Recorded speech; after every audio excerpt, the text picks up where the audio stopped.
Hello, Malik Currington here, Family Budget Fisherman. Thank you for tuning in to another episode on this channel. I am going to be presenting to you, you just read in the thumbnail and the description below, a review. This is my first impressions review, observation of this rod. This is the St. Croix BassX 2021. I'm going to be giving you my first impressions, so let's get started.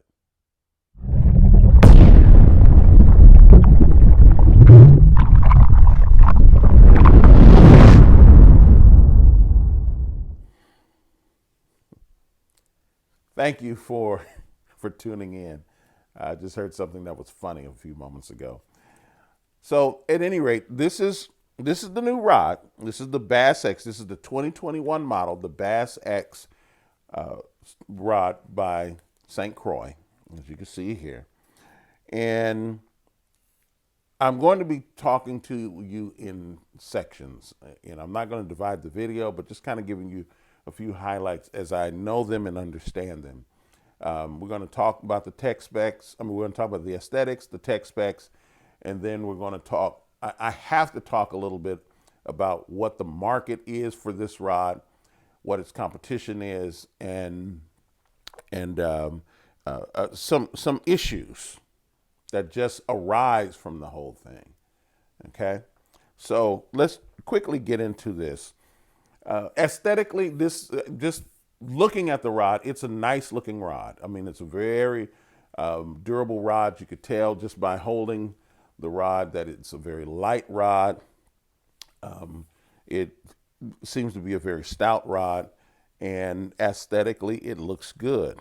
My intrigue for this rod was in watching an interview that a guy named Dan Johnson, who is with St. Croix Rods, he did a quote first look of this rod several months ago. I just recently watched the video, but the video was done several months ago, or during ICAST, and Dan Johnson gave a nice little overview for this particular rod. One of the things he mentioned is the highlight here was meant to be kind of an eye-catching aesthetic to attract the younger crowd. I guess brighter colors attract younger crowds. Maybe that's why Luz is making all these super bright colored rods and reels. I'm not particularly interested in them.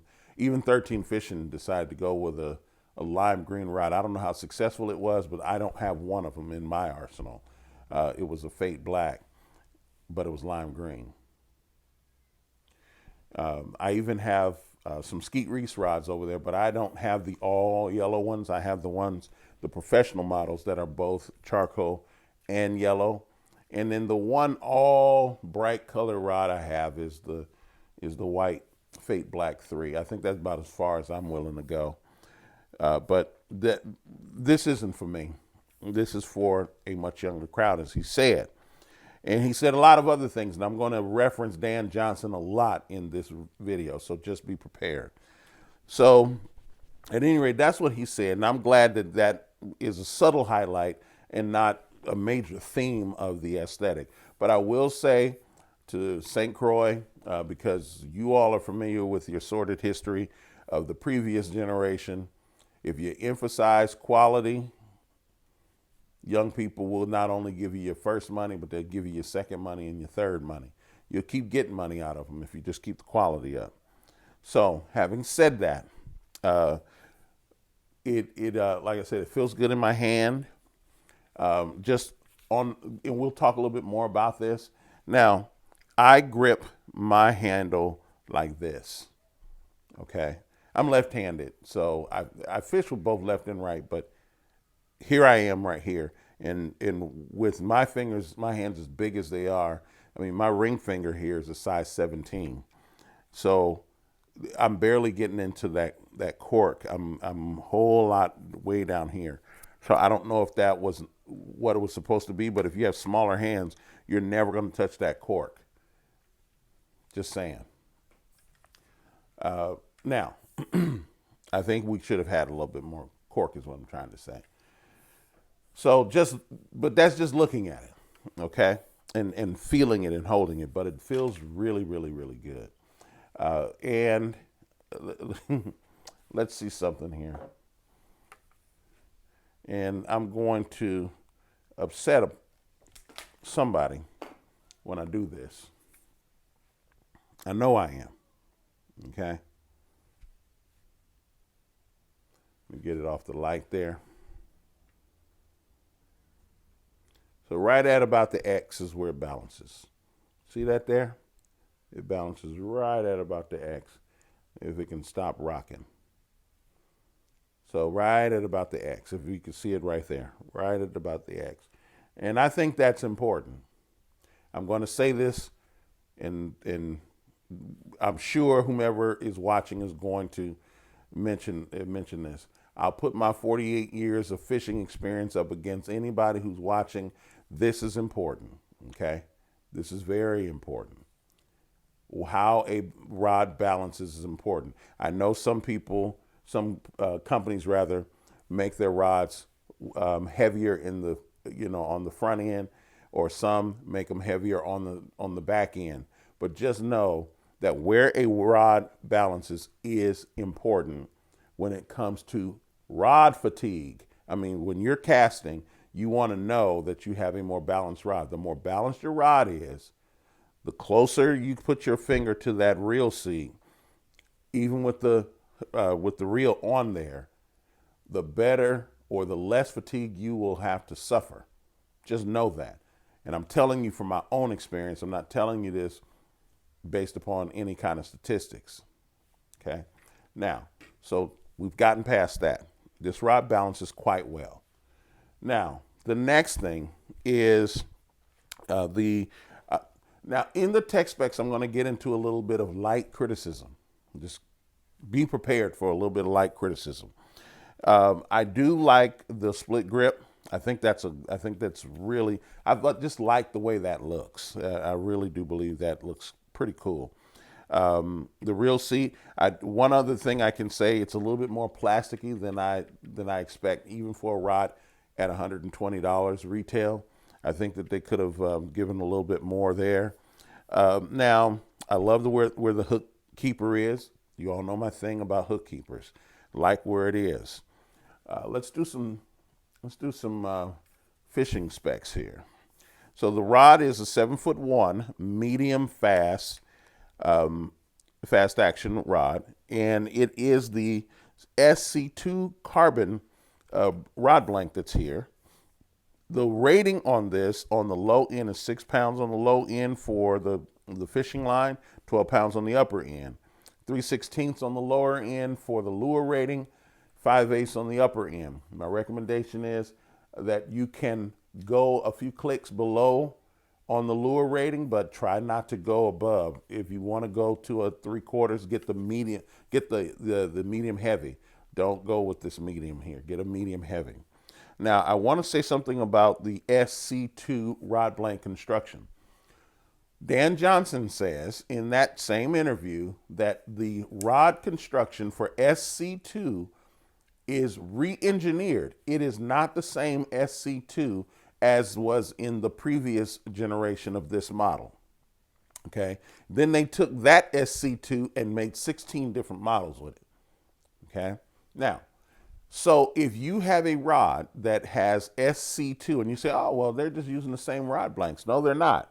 According to Dan Johnson, these are not the same rod blanks. So if you have a rod, any rod from St. Croix that was produced before this rod was produced, then you have a different engineering of the SC2. Why they didn't just call it SC2 plus or give it, 2.5, 2.5, I don't know, but they're just saying a new engineered SC2. Now, that is going to bode well for this rod. At least what it will do is it'll reintroduce people who were a bit concerned about the quality of this rod, give them an opportunity to be reintroduced to this rod series, and then introduce new people to it, because hey, they're saying this is not even the same as that one right there. We really are the best rods on earth, and we want to prove it with this. So they put some investment into this rod. Now let's talk about the guides. Now, right off the bat, I have a problem with a 7-foot rod only having 8 guides. So you have you have, let's see, 1, 2, 3, 4, 5, 6, 7, 8 guides all together. So you got your stripper, your choke, and your first runner. These 3 guides all are aluminum oxide. C guides, aluminum oxide, and those are pretty good for this level of quality. That's a pretty decent guides. I probably would have just gone all steel or done something a little bit better had it been mine, but nonetheless, I think they actually could have afforded zirconia, but that's just me again. And these last 4 runners here are all steel, and they have no they don't appear to have any inserts. They appear to be one piece. Yeah, they appear to be one piece. And then you have the guide tip, which is also all steel. No problem. So it looks good. It feels good. There might be an issue with cost versus weight. Definitely you want to take the weight off of it, but here's an issue of the cost as well. Now, so I think they could have added one more. Most of my rods that are 7 foot have at least 9 guides in total rather than 8 guides in total. But this is what they're going to ride with. This is as a first impression. Now, there isn't a whole lot else to say, on a first impression, because I got to get out and fish this. I do like the fit and finish. The fit and finish is really nice. Now, I'm going to talk a little bit about their competitors, okay? Here is the challenge. Now, for those of you who just wanted to hear the specs and know that I think this is a great rod, this is a good rod to start off with. You're going to get, before I get into the competitors, this rod you could purchase just about anywhere. And I purchased this rod at Dick's Sporting Goods, and if you know this channel at all, you know I got a fabulous deal. Someone almost got it right. For on Instagram, they asked the question. I asked the question, "How much do you think I paid for this?" And I think one person said 76, another person said 70, because they pretty much know me. I kind of slipped a little bit, so I paid $79 because it was a combination of my rewards points and the discounts that were offered. Okay, they actually had a $20 off coupon available last week, and anybody who could have gone into the store or purchased online could have gotten $20 off right off the top. But then if you have rewards points, that accrues as well, and you could use that to pay for it. Omnia Fishing has a very similar program where for some of their rods and reels, they have ambassadors who have discount codes, some as much as 15%. So you imagine $120 minus 15%, and then they do 10% savings credit toward another purchase. So if you've accrued that, man, you could walk out, and pay very little money. I would say south of $70, somewhere in the 60s or even 50s, if you count it right. So I would recommend that you go, that you consider those companies when you're making your purchases. Companies that have great rewards points. Sportsman's Warehouse has a decent one. Bass Pro Shops is pretty decent. And there may be some others, but try there to get your best deals. Now, going back to the rod, the competition. The competitors to this rod are going to be, and just right off the top, they're going to be your Dobyns Fury, which is about $120. I think it ranges, depending on where you go, between $120 and $140. And then you have, and then the Abu Garcia Veritas is another competitor.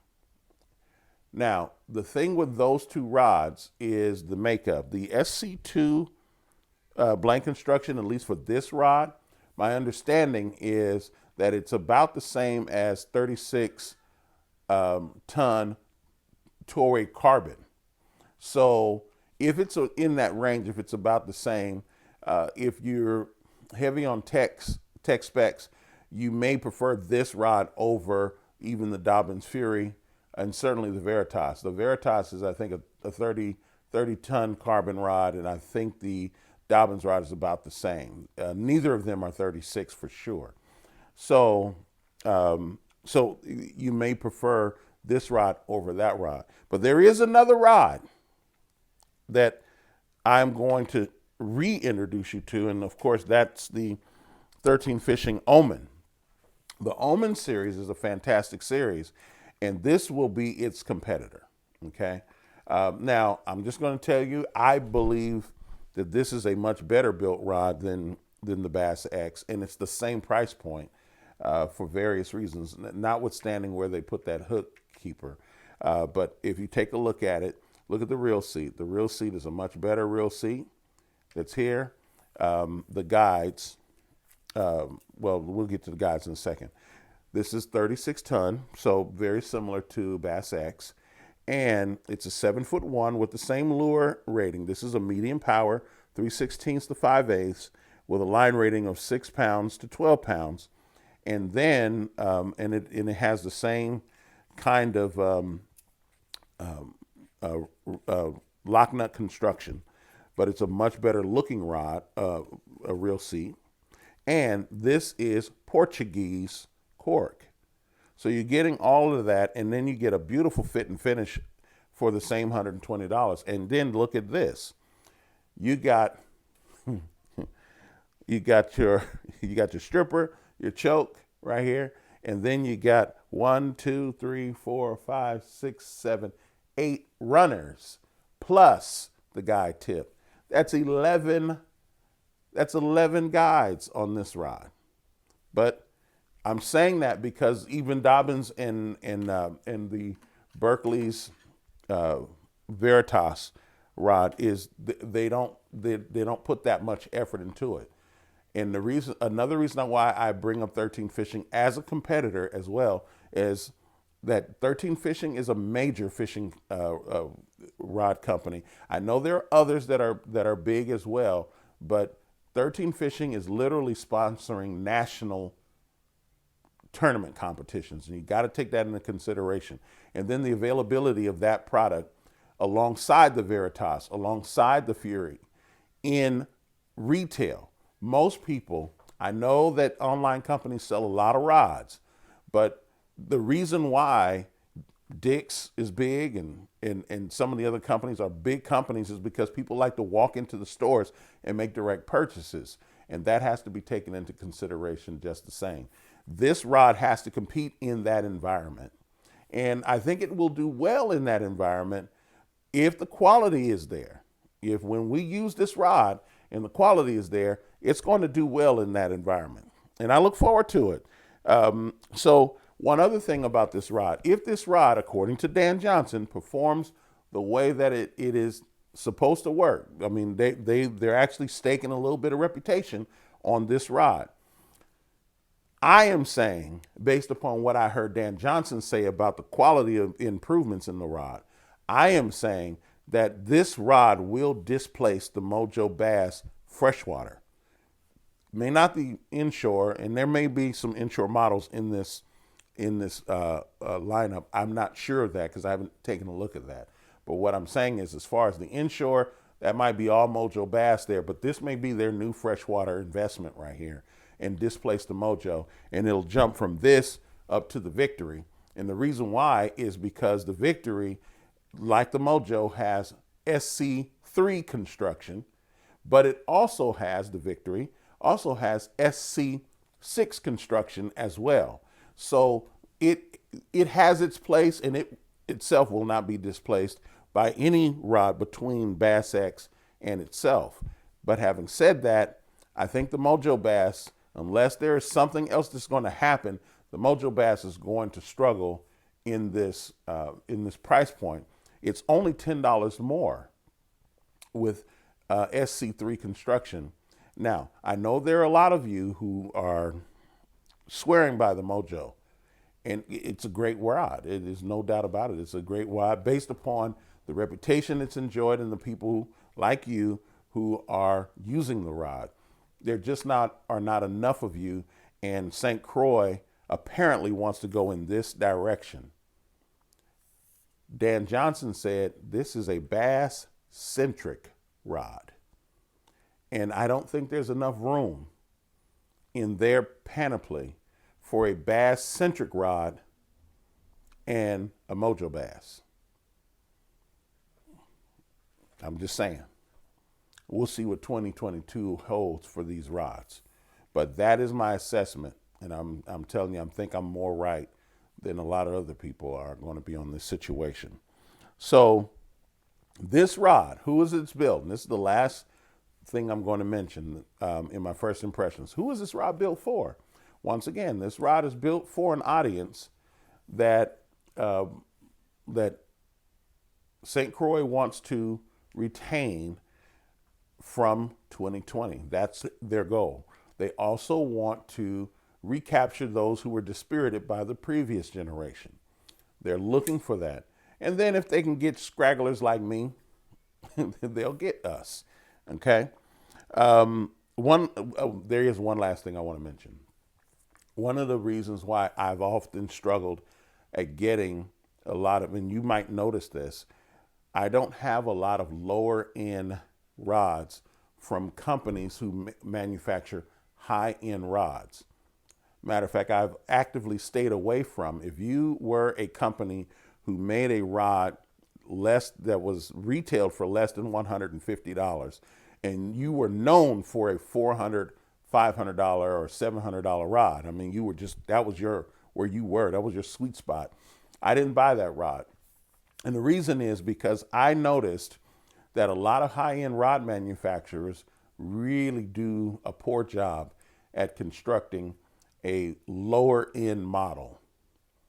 The kinds of things that they sacrifice in order to make a competitive rod in that category are more than what I'm willing to accept as a fisherman.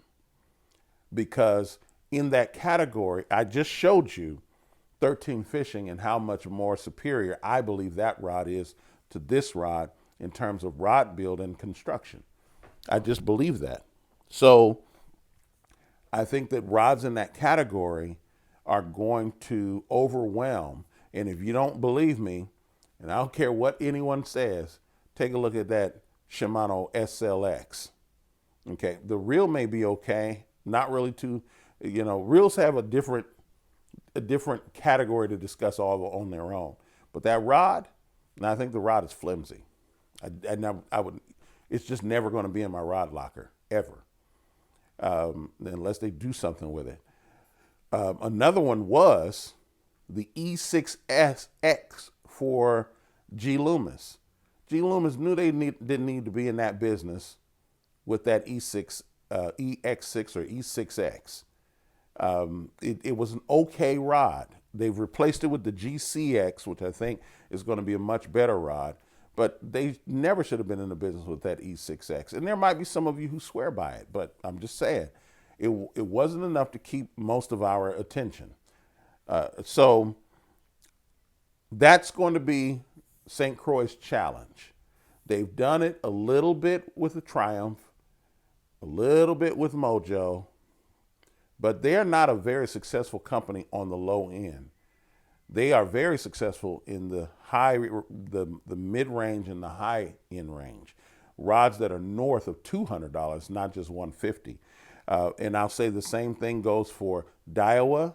The same thing goes for Megabass. The same thing goes for, when I say Shimano, I mean G. Loomis and Shimano itself. So whether it's the Adrenas, the Zodius, the X Prides, or whether it's the NRX or the Conquest on the other side, when I say Shimano, I'm talking about G. Loomis and Shimano. None of those rod manufacturers, Evergreen is I think another one, they don't do well in these price points. because what they have to do to be competitive sacrifices the quality of the rod as they build them on the higher end. I will also say that about rod manufacturers on the lower end who try to build, you know, higher end rods. The idea that Berkeley, what is it, the Venom, I think it is, Berkeley's Venom. I don't know if I'm going to pay $500 for a Berkeley Venom rod. I just can't imagine the company that I've always bought my ugly sticks from will be competitive at that upper end. Could you imagine a $400 ugly stick? I just can't do it. You got companies who really do well in that area, and there are a lot of them that are listed on Tackle Warehouse's website. And then, of course, companies like 13 Fishing. So I say this, that no matter what, that's always going to be the challenge. Those rod manufacturers on the lower end are not going to do as well on the upper end because the components that they need to compete at that level to put together a great looking rod are not sufficient for the money that you and I want to spend. I just am not going to spend that $500 for something that, that ugly stick is going to produce. I'm not going to do it. But conversely, you just heard me say that about Shimano. And then again, I took a little jab there at ugly stick. Daiwa, you got the same problem. So don't think you will never see me in my rod locker with a sub $100 Daiwa rod in my rod arsenal. I may have had one when I was a kid, but not as an adult while I'm purchasing. They just don't do as good a job as I think they should do. Now, that may change in 10 years, but I'm saying that now in 2021. Now, so that is my first look. I know this is a long video, but that is my first impressions of this rod and how I see this rod in the marketplace so far. I am going to do my 24 hours of fishing. I know we're all in the dead of winter, but I'm this kind of guy. As much fishing equipment as you know that I own, I will get out there with night crawlers, red worms, grubs, crawdads, minnows, shiners. I'm going to catch a big fish with this rod, and I'm going to handle it. I don't care if it's a catfish. I don't care if it's a bass. I don't care if it's a heavy bluegill, salmon, trout. I'm going to give it to you because I want to know how this rod handles. I am going to throw a lot of baits, and I may even show you footage of me throwing baits, even if I don't catch a lot of fish, because it's the winter time. It's a hard time it is the most challenging time to catch fish. It is for most of us. So with that said, enjoy your holidays, enjoy making all these discounted purchases, but in all that you do, don't do anything to break your family's budget, especially buying this equipment. Please don't. Please don't.